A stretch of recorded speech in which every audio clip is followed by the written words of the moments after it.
Tiny Gallagher is an employer's dream. She's been on the Ibrox books since she was a teenager, working her way through the youth ranks, first as a cleaner, nowadays looking after the players and their guests in the Players' Lounge. It's a labour of love for this light blue lady, an institution inside an institution, steeped in the club's history, as big a Rangers fan as the season book holders in any of the 4 Ibrox stands.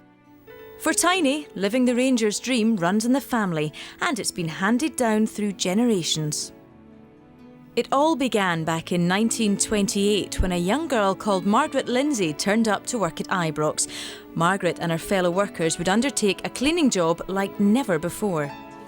Yes, the very first person who worked in here was my Gran Lindsay, and she came here many, many years ago, probably about 1928, when this building was first opened. And she was employed in here to do the player strips, to wash them. And basically, really, that was her job. Then my mother came.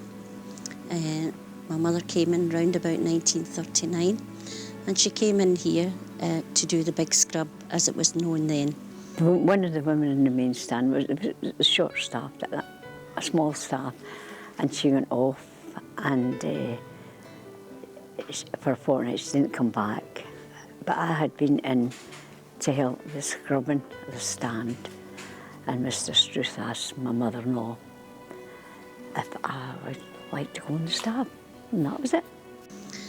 They used sort of part-time workers then, and they used to bring them in for about 2 months of the year to do this big scrub, which involved doing all the work, all the remedial work, all the painting, grounds, park, stand. Everything was washed down from top to toe. Well, our granny, for a start, used to clean out the dress rooms and the baths and everything at Ibrox. Long before I went to the club, but I can remember 45 years ago, our granny was doing that. And of course, our mum, Lizzie, looked after the players and the managers all through the years. I remember in the early days in the 60s, you weren't allowed up the marble staircase at all. But now and again, I used to take a chance and nip up to Lizzie's kitchen, and she would give me a bacon roll and a cup of tea in my young days. So I've always thought a lot of Lizzie. But the 2 girls, Tiny and Irene, have worked in the club for a long time, and they're still working there, as a matter of fact. But you know, when you talk about a family like that, I know it's a job and they get a wage, but it's never been just that to them.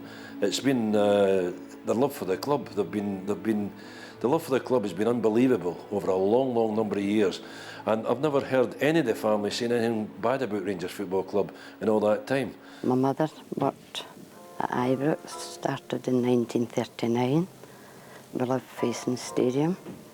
She started as a part-time cleaner and was taken on full-time by Mr. Struth, who was the manager then. Rangers didn't have a laundry then. The laundry all went out to dry cleaners. So they decided that they would have a laundry of their own. I remember when I first came here, I was on the ground staff and used to help and take all the training gear, which got washed once a week, not like what they do, washed every day, and used to take it along to the girls, all in the old washing room, which was right next to the away dressing room, and you used to put it in there, and there would be Lizzie with all the old ladies that were there, and Tiny would be helping out in as well. And they had a small washing machine and an electric wringer. They scrubbed every bit of clothing, from pants, we call them shorts, tops, socks, ironed everything, darned the socks then. My mother used to sew the numbers on the back of the shirts, tops rather. My husband started as groundsman on the ground staff, and then Mr. Waddle asked him if he would take the job as head groundsman, which he did. My family are all involved. They're all ball boys, 4 boys, And my son is one of the scouts and my daughter works in Ibrox. I came into Ibrox when I was roughly about 12 or 13. I used to do the bars, the pies and bovrils. I also used to get in on a Sunday after a home game and help clean the stand with my dad for £2. Also now I'm working for Rangers Football Club. I work in the travel office and the young supporters and complaints department. Before that I was in the Rangers ticket office. Been a scout for near 20 years now. Which is a job I enjoy immensely, working with the kids and bring them in, and hopefully one day they go to the first team, which we already have brought in. So Charlie Miller in the background and Bob Malcolm, the present team. But my involvement with Rangers goes way back to my gran in the washhouse. We used to come in from school, we used to come over to visit her. Because it was great because the players were there and you could get autographs with it, waiting outside with everybody else. And my father, being a groundsman for all the years he was here, and you just were brought up in it. Your whole family revolved around Rangers. We found it then, it was really happy times. And we got involved with old players as friends. My husband done the third team, which a lot of people don't know Rangers had, with Jock Shaw, the ex-Rangers captain, who was a good friend. Also, Alec Willoughby, who died last year, was like one of the family. It was just that sort of place at that time. Then came my older sister, Margaret. Margaret was a time-served waitress. After that, Margaret couldn't manage to come, so my mum asked me if I wanted to come in. I was quite wary about coming in, but I did come in and I tried it, and I managed fine. Yeah, I mean, when I first came here in 1964, Lizzie was here, and obviously Lizzie's mother has been here, I think, since the 20s, so she would know, like Bill Struth, Davy Meiklejohn, Alan Morton, all these people. The whole family has served the club for nearly 100 years. I started in here in 1973 and helping out in the kitchen and the general cleaning and tidying up after the boardroom. My father worked here, my two grandmothers, who else now? Irene's family's been here too. I think what you'd say about our family is we're institutionalised now, because I don't think we would know what to do in any other line of work. You know, it's just been so long, 50 odd years for my mother, and all the family had 3 daughters working here as well. One of them still works here in the creche.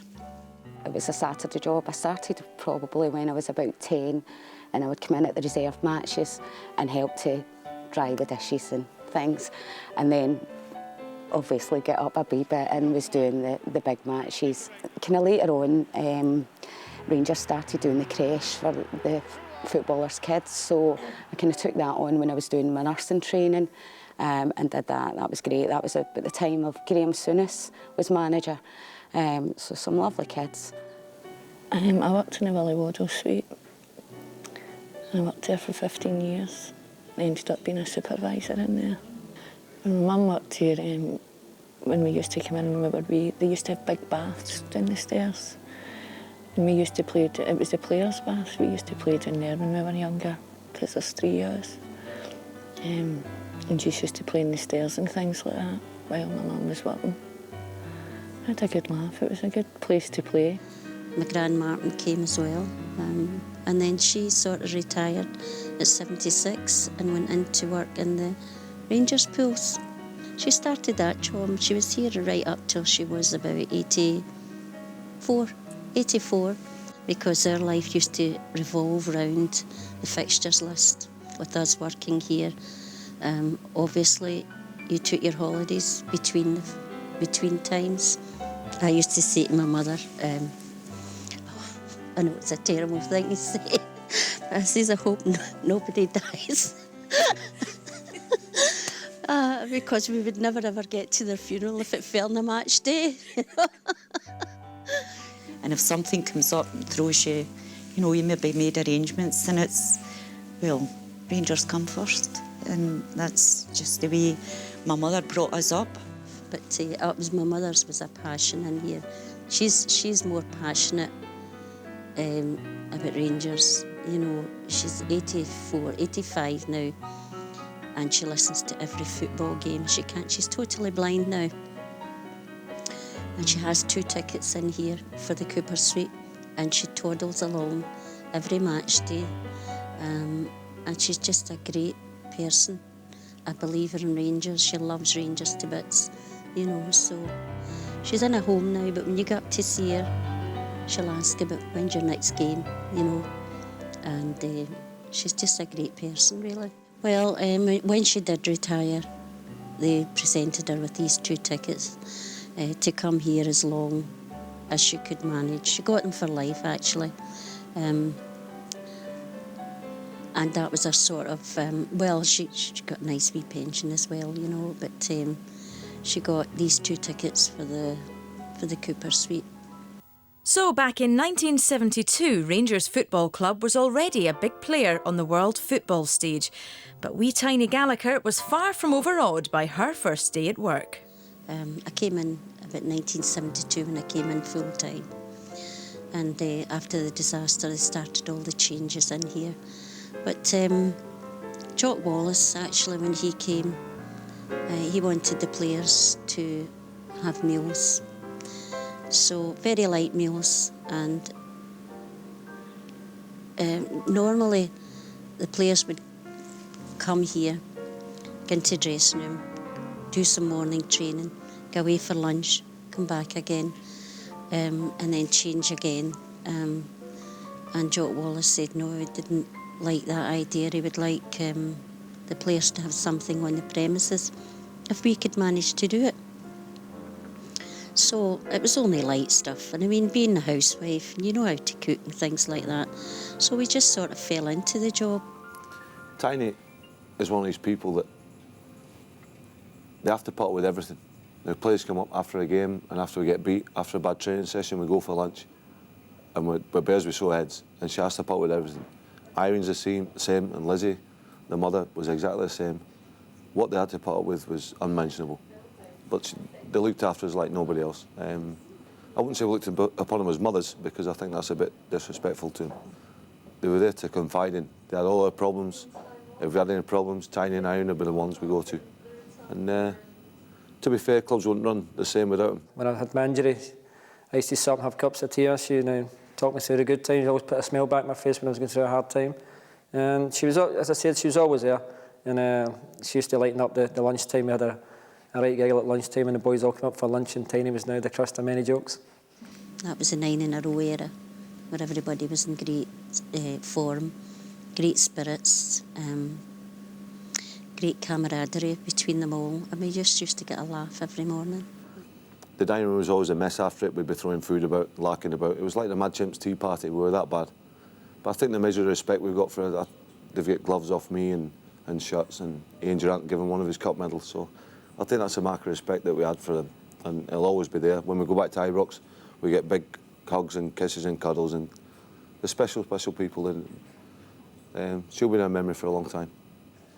I don't know, Tiny was in the 70s and 80s icon, now Barbara Windsor and Diana Dawes and that, and Tiny used to have this beehive, and now she was fairly big breasts at the time as well. She came in now for some jokes, but she took it in good heart. And ever since then, I've always wound her up a bit now. Her Diana Dawes look like now, but even her sister Irene, now they've always been there, and it's great when you get in every Saturday and you see them at a home game, and they've never changed.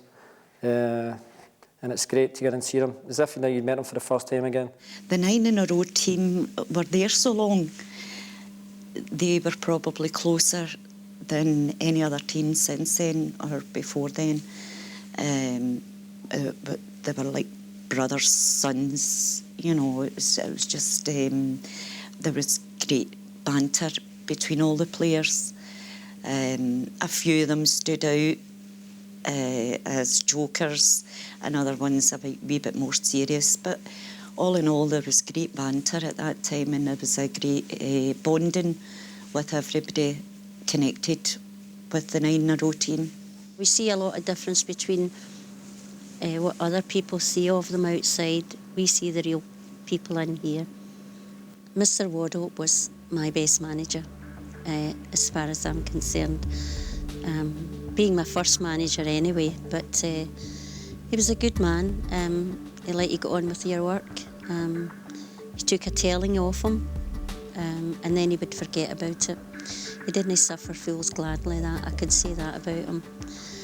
But every Christmas and New Year, Mr. Waddle, Mr. Thornton, Jock Wallace, they used to all, we served them all year round, but at Christmas and New Year, the Blue Room was all set up, and all the workers came up to the Blue Room, and we had a wee sort of buffet and a drink, and Mr. Waddle, Mr. Thornton and Jock used to serve us for a change. Jock was good as well. He was a good manager as well. Everyone I've worked for, John Gregg, Graham Souness, Walter Smith, Dick Advocat, and Alec.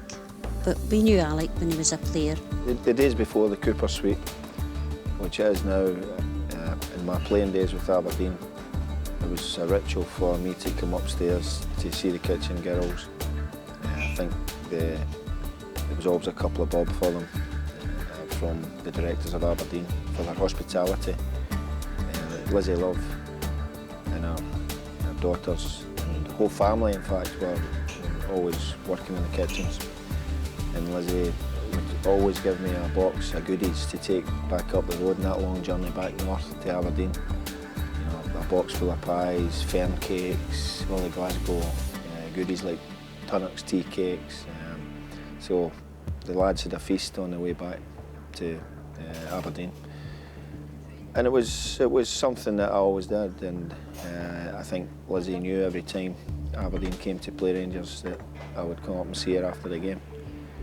And it was just a habit that I kept, and coming to Rangers as manager and knowing that the girls were still here, then we just kept up the tradition, and the Cooper Suite being here before games, it's a kind of wee ritual again, coming up and having a cup of tea with Tiny, Irene, who have taken over, and their fellow workers as well.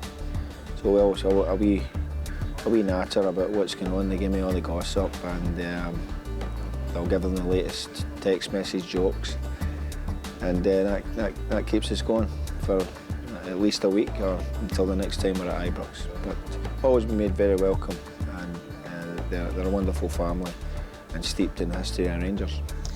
Actually, my mother's worked for every one of these managers except when Mum came, the manager was Mr. Struth. The managers, the old managers, Mr. Waddle, Mr. Struth, Jock Wallace, all these people were friends as well as your boss then. Graham Souness was kind, Walter was kind. They were all lovely managers. Could never say anything about any of them. Didn't miss any out. Over the years, I've saw a lot of changes at Ibrox. By far, everything's been at. Mr. Waddle started it all off, doing in all the stands and things like that. But I think it really took off when Mr. Murray came here. Everything that's been added on now has been really marvellous, except one thing, and that is the cocktail bar. Because I thought that it was opened in 1938, and I thought it was a marvellous place. Years ago, they used to just use that cocktail bar for men. It was very much a man and woman thing. The ladies went into the Blue Room, the men went into the cocktail bar. But it was absolutely beautiful. It was like Art Deco. It was in that mode of Art Deco, and it was the sorriest thing I saw going. But apart from that, everything else has been wonderful. When Mr. Advocat came here, it was him that changed it, you know, because The seating arrangements weren't great because with the first team, the reserve teams, and we didn't have a big enough place, so Mr Advocate changed it into here. Yeah, well, this is quite big in here now. Before, the players' lounge used to be at the top of the stairs, which I would have said was in the heart of the building. But wherever the players are, that's where the heart is. On a match day, we start in here around about, I would say about 9 o'clock. Maybe Irene will be in a wee bit, an hour before us, because Irene does the preparation for the players' meals now. They'll come in about 12 o'clock, 3 hours before a game if they want something to eat, and then they'll just normally just sit about after they've had their meal. Some of them don't come in till 1 o'clock, they've already had something. But at all costs, they always come here anyway, just to say hello and have a wee cup of tea. And then they'll go downstairs about 1:45 to the dressing room, and that's where Alec does his team talk. I love to see them here, and I think they love to come up and see us. They always come here, and when they come in, they give you a wee kiss on the cheek and ask you how are you, because now we don't see them so much now. We only see them mostly on a match day because they're over at Murray Park. There's sad times as well, of course, when some of the players have to leave, but all in all, it's really a great place to work. Even the older, the ones that are already left, they always come as well. Usually, mostly at the end of games, if you've got a visiting player who we've dealt with over the years, this is the first place they'll come. A lot of people that's had the privilege of coming to our club, whether it's to play or work in some other capacity, will testify that when they go away that they always ask about Tiny and Irene or the family, because we've always been known as a family club, and they're what I refer to when we say we are a family club, because they make all the new players welcome in the old days when we were based at Ibrox. You've great excitement in here in match days, and with all the players, they're like a family. They know when they come here, they're going to get peace. They can be themselves. They can sit there and play cards, watch TV, read the papers. We've got papers for them on a match day. They always have their wee read, or just if they want to have a laugh with one another, then they do that. They can feel at ease in here. People think that football players are big stars, and some people are very apprehensive talking to them or in awe of them. But no Tiny, because she came up with all the players and came through meeting all the great players of the past. In fact, she was great with the players. She could order the players about and everybody would say, yes sir, we'll do it, and that, you know. The boys nowadays are really quite good, and obviously there's one or two jokers in the pack. Fernando springs to mind. Tiny's always trying to get autographs from him, and pretends that he's not going to sign them because she's always looking for signatures. It's quite funny, really. I'm a tour guide, and I'm enjoying it very much. When the players left, I felt kind of lost, you know, but I like working with people, and I like doing the tours, and I get a lot out of that because I like to see every time you take somebody into the trophy room, it's wow, you know, and everywhere I like telling people about the place because I put wee bits in, you know, that I know, that I've taken over the years, and I think everybody leaves here quite satisfied when I do the tours. I feel I can tell them a wee bit more for being here for so long, and it's amazing how the wee ones as well, wee boys and girls have been in roughly about 10 to 12. Have you been here all that time, you know? And I go, yes. But, oh, you know everybody? And I go, yes, you know, and I count myself very lucky for saying that, you know. And Tiny's been an institution in her family, and Ivy and her sister and her mother Lizzie. I've known them since I come. And Alec and I will have a quick something to eat before a game and a Saturday in a blether, and Tiny will still bring it in and say, Mr Murray, I haven't seen you for a while, and a bit of a blether and that. But to me, people like that are what this great club's about, and on behalf of everybody involved in the club, we're indebted to her and her family's years of service.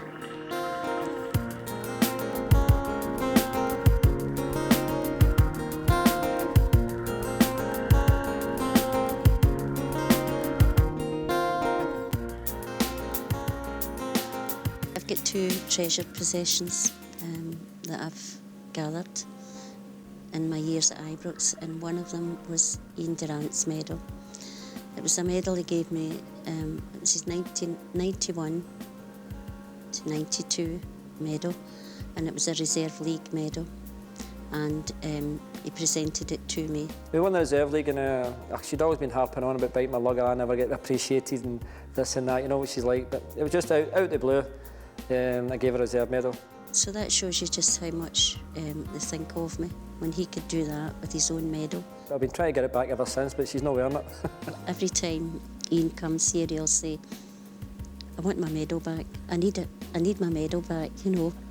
I've collected a lot of memorabilia, mostly jerseys. The boys, maybe at the end of the season or if they're leaving, they'll give you, if it's a special match, they'll give you their top and they'll sign it for you. I also received an award from UEFA in the year 2000 to 2001, and it's for my services to the game of football. I'm very, very proud of it. It was great that she got the award for UEFA. It's not just an award for her, really, it's an award for her family because they have given us such sterling service.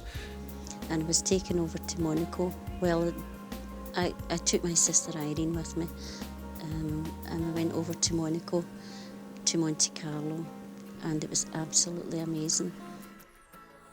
So there we have it. When Margaret Lindsay started her job at Ibrox back in 1928, little did she know that Rangers Football Club was to become such an integral part of life for 5 generations to come.